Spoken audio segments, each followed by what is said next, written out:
laboratory storage facilities were searched, and about 11 grams, a little less than half an ounce, of shellfish toxins and 8 milligrams of cobra venom were discovered in a little-used, vaulted storeroom in an agency building.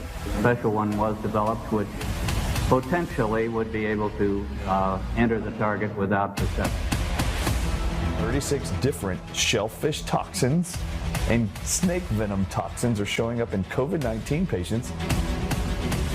But how did that end up in the blood, urine, or feces of a COVID-19 patient? I emailed the FBI June of 2021. This thing has been labeled a respiratory disease, and we are not seeing that that's what the profile of the disease is. We are seeing it as an envenomation. They've been targeting people with toxins from venomous creatures for decades. It became more and more obvious that the injuries from the vaccines could actually be linked to snake venom also.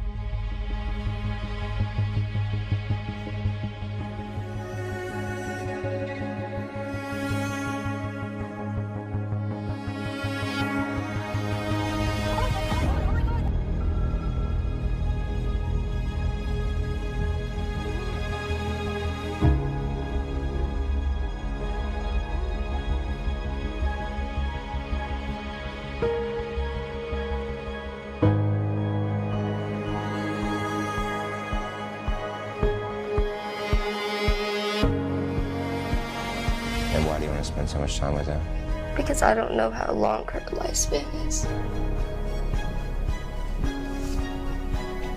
When she did a search online to know what does snake venom look like in the blood of a patient under a microscope, what appears is these green crystal-looking fragmented structures. And this is her search, and it's titled Cytotoxicity or Cell Toxicity of Snake Venom, PLA2 like muscle toxin. She went back to look at her slides with her patient's blood, and this is what she saw.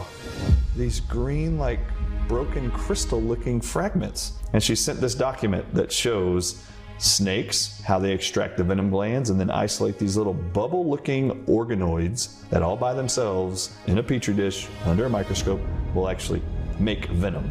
Snake venom gland organoid, it looks just like this.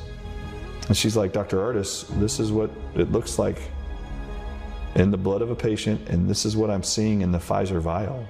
That by itself can generate venom. Which would help us understand this thing that we've been educated on, which is we turn our bodies into a spike protein factor. Exactly right. The organoid explains it better than anything else. Anything else. Page 241 of the document reads, titled, Water System Test. So the General Services Administration in Fort Detrick entered into a cooperative project to investigate the vulnerability of drinking water in federal buildings to covert biological attack. Tests were actually planned and carried out in the FBI building. The second test was a simulated covert test. Neither the building occupants nor operating personnel were advised that such a test was planned. We were not challenged and apparently undetected. So clandestine, they're poisoning their own staff members, right? That's insane. It says here, potential methods of using conotoxins in terrorism include contamination of food sources or aerial dispersal in a concentrated population area. The most likely method of dispersal would be as an aerosol.